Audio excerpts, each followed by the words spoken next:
So today we're going to do a meditation on equanimity, this friend, enemy, and stranger. And it's a meditation that is from Venerable Sangye Kadro's How to Meditate, and also Venerable Rabina wrote that book as well. So the two of them. So let's just settle into our meditation posture. First of all, check our feet. Make sure they're, if you are sitting on a chair with your legs down, make sure they're parallel, feet flat on the floor. If you're sitting on a cushion or a couch or a chair and your legs are crossed, if you are able to, just for maybe 1 or 2 seconds without hurting yourself, put yourself in the full Vajra position, which is both feet crossed over both thighs. His Holiness Dalai Lama says is very auspicious, even if you can do it for 1 second. Otherwise, just in a nice, comfortable, relaxed position. And your coccyx raised. It's definitely much more comfortable to sit this way. Hips slightly tipped forward that way. Sort of that pelvic bowl then becomes more upright, I think. A little bit helps to straighten the spine. So now just hands in the meditation posture, thumbs touching. So that's right hand just very gently lying in the left. And you can just imagine the spine is made of these pearls of light attached by a string of light, and someone above the crown of your head is very gently lengthening the spine. So even though it's early morning, you may notice there's still a bit of uncrinkling there. Just very gently lengthen, lengthen, lengthen. Don't force anything.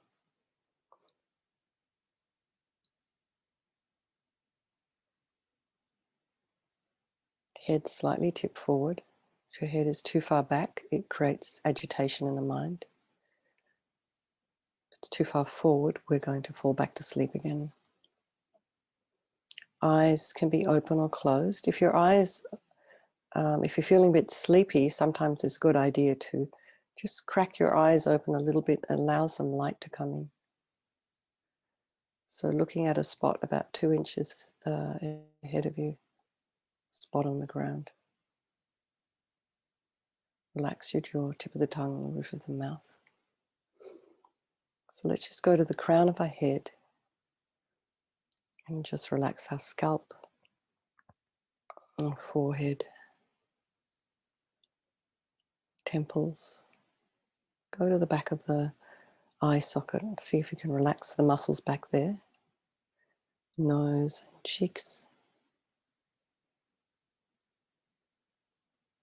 and jaw again. Relax the mouth. Go back to the back of the head and relax the back of the scalp, the back of the head, the neck and the shoulders. Relax your throat and chest, arms, hands and fingers, and relax your belly.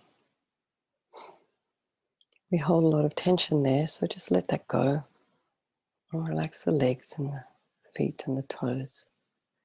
And then just go back and check we haven't slumped. So we just want to be in a very alert yet relaxed position. Bring the mind to the breath. Just notice this sensation of the cool air flowing in as across the nostrils, entrance of the nostrils as you're breathing in, and the warm air as you're breathing out. Just focus on the breath, just breathing in and breathing out. We're going to do this meditation on equanimity, just to try to bring to our own awareness the extent to which we discriminate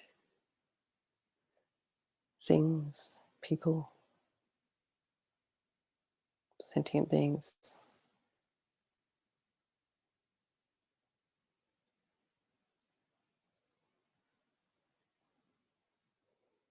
To notice how some of our ideas may be mistaken. We're doing this so we can slowly make our way towards enlightenment, so we can be a benefit to others.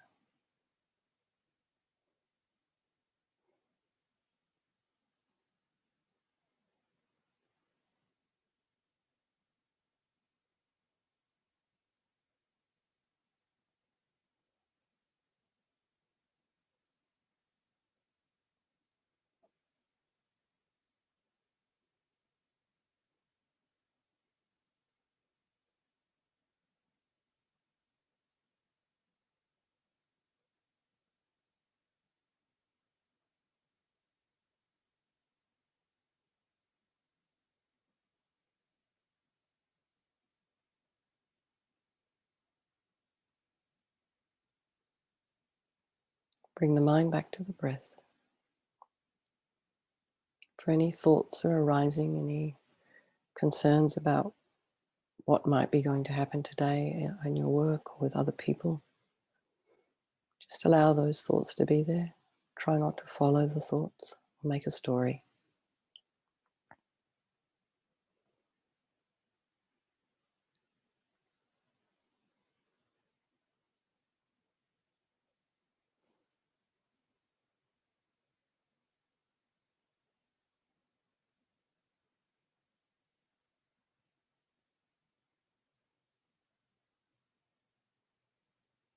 So as we're moving to gradually, as we increase our study, as we increase our practice, helps our mind to become more balanced, less under the control of attachment to the people that we love, and aversion and hatred towards enemies, people that have harmed us, and indifference to the people that we don't know, the people we pass on the street.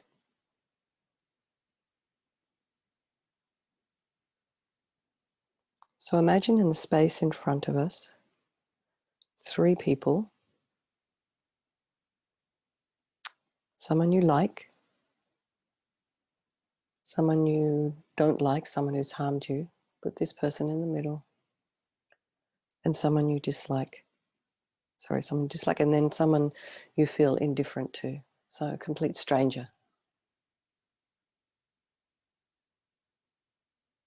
Maybe you saw somebody in the store the other day, or when you were driving somewhere. So try and, throughout the meditation, try and retain the images of the friend, the enemy, and the stranger. First of all, let's focus on our friend. So we ask ourselves, why do we like this person?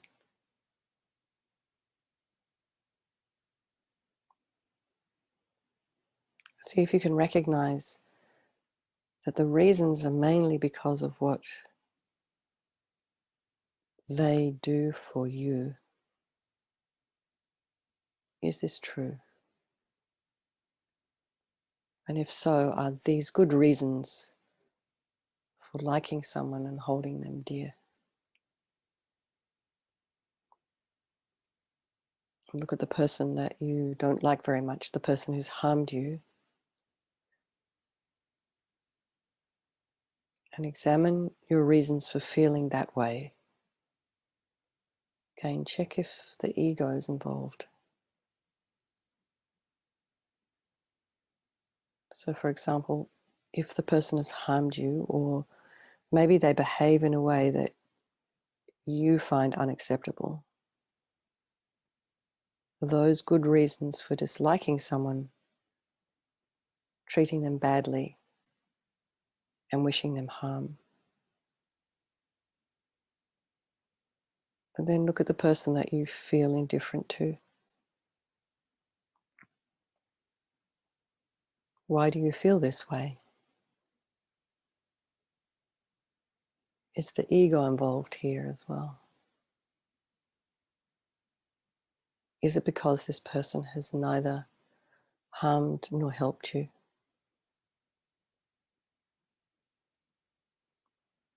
So just think, do you regard these relationships as permanent? We believe that we're always going to get along with our friend. We're always going to be married.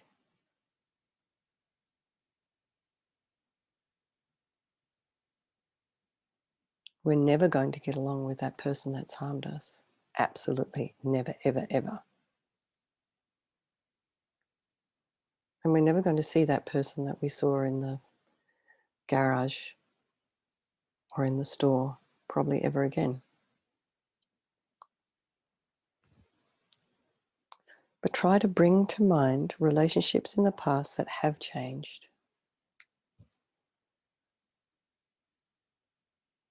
A friend became an enemy. A friend that you never expected to harm you harmed you. An enemy became a stranger.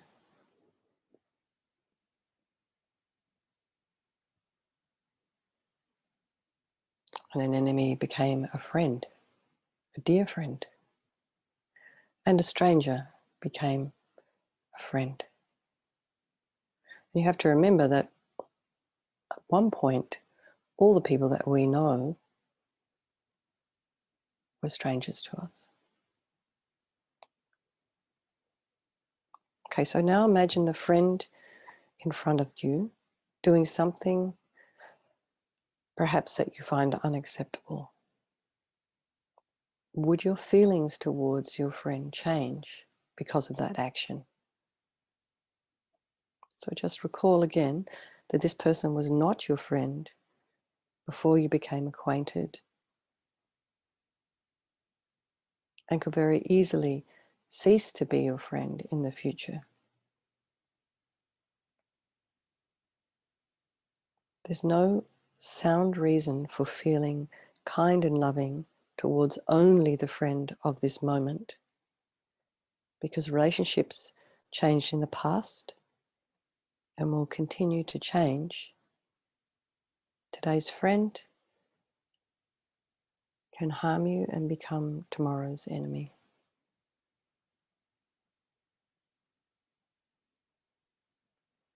So now let's turn our attention to our enemy.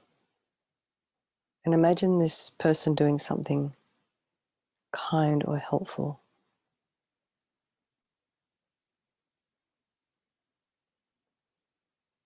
So imagine you're maybe driving in your car on one of those back roads there in Santa Fe, and it's snowing, and somehow you've got your car off the road and your phone doesn't work. You're out of any kind of range. And along comes your enemy and helps you out, rescues you, organizes for the car to get towed, gives you a nice hot drink, takes you home.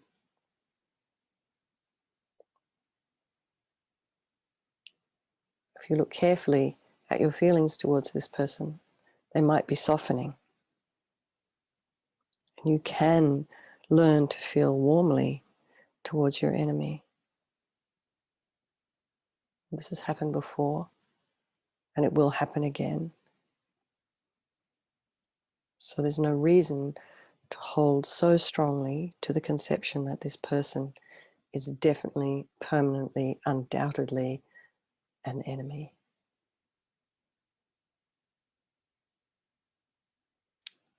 And what of the stranger?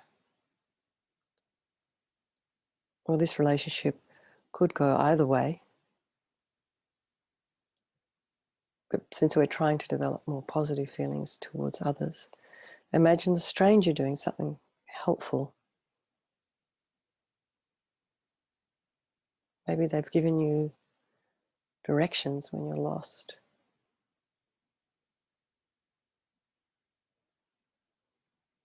Maybe you're hiking up there in the mountains on one of those trails. You go the wrong direction. And you just run into someone up there hiking with their dog. And they help you out, get you back to the car park. Or imagine, this has happened to me before, you drop your wallet. Someone calls you and says, "Oh, I found your wallet in a drain." How would this affect your feelings towards this person? You feel incredibly grateful.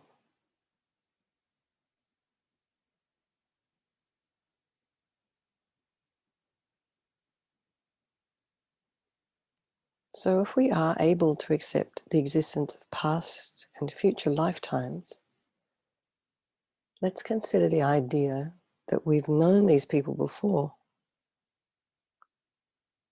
in other lifetimes, but in very different relationships.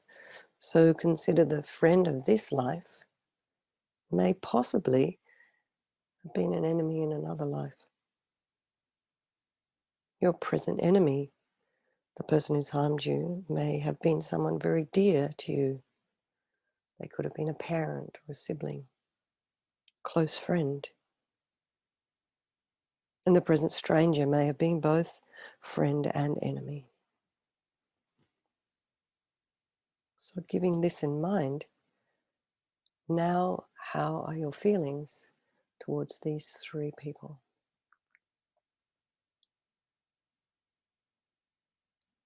So we have to try and remember that relationships are not permanent. A loved one can become an enemy and vice versa, and a stranger can become either a friend or an enemy.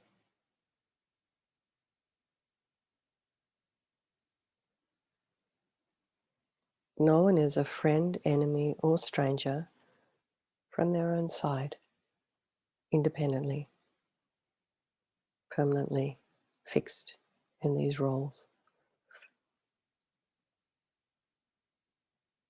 Rather, they become so in dependence on how our mind labels them. Someone that we regard as a friend is seen by others as an enemy.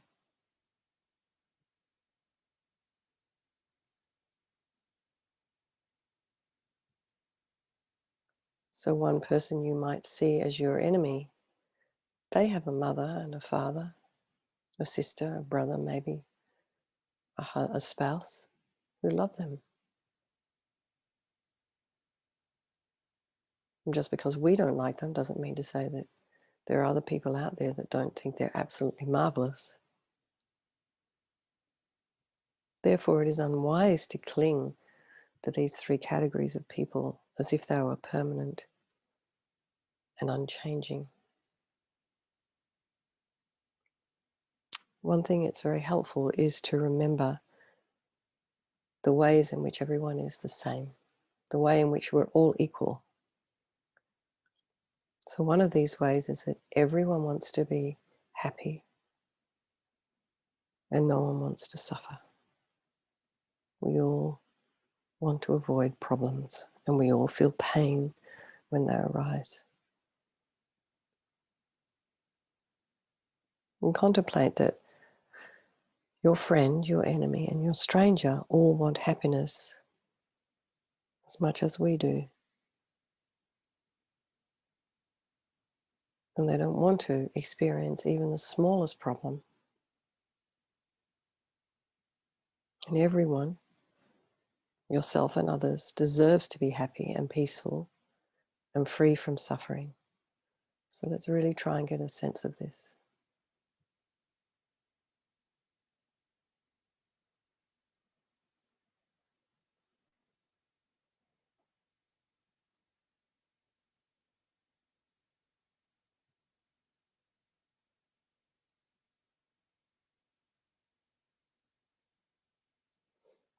Another way in which all beings are equal is that we all have this incredible potential to free our minds from all negativities and to develop ourselves to the fullest. we have the ability to achieve this incredible clarity and compassion, wisdom. And also recognize that one day everybody can and will become enlightened. The differences that we see in people are superficial. They're based on our narrow, mistaken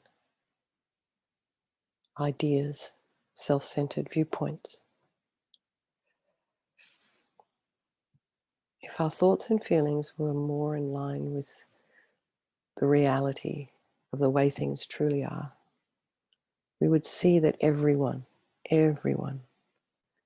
deserves our care and our compassion.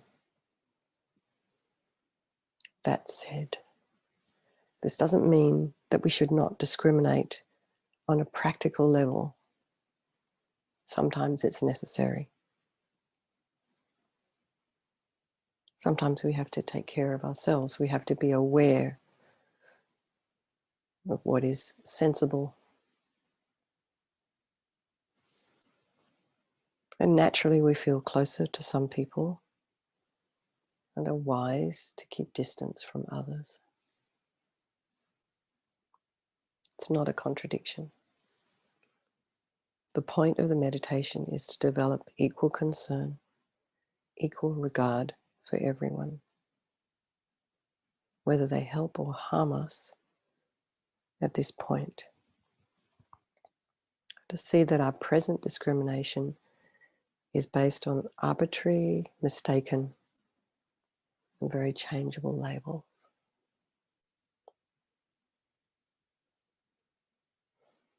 So just think for a moment, have my ideas towards these three people, have they changed?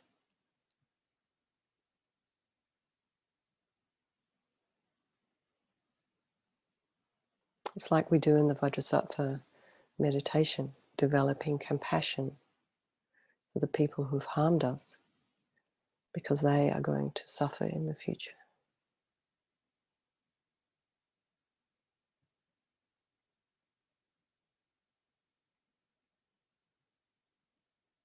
So it just helps us to break down the barriers in our mind.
Just bring the mind back to the breath.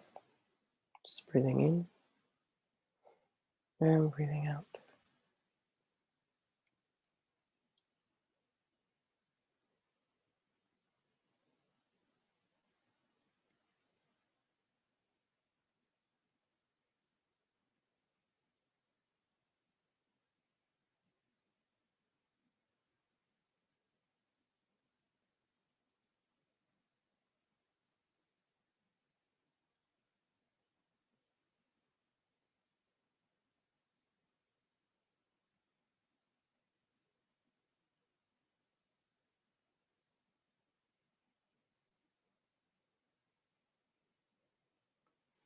And so as we go about our day today, let's just notice the ways in which we discriminate in our mind towards others, the way we label people we come across in our lives. And even just bringing this awareness to our mind, we can start to change. We don't have to do anything necessarily. Just become a little bit more aware of what's going on in our mind, what we're doing.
Bring the mind back to the breath.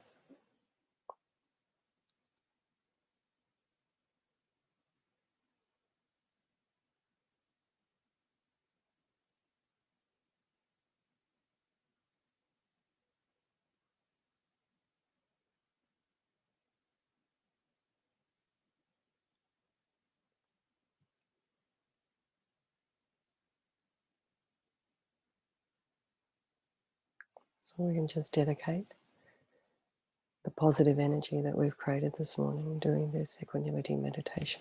Friend, enemy, and stranger. You can dedicate it to your friend, enemy, and stranger, but also to anyone you know who is sick or suffering. Any loved ones, somebody who's dying maybe, and maybe someone who's passed.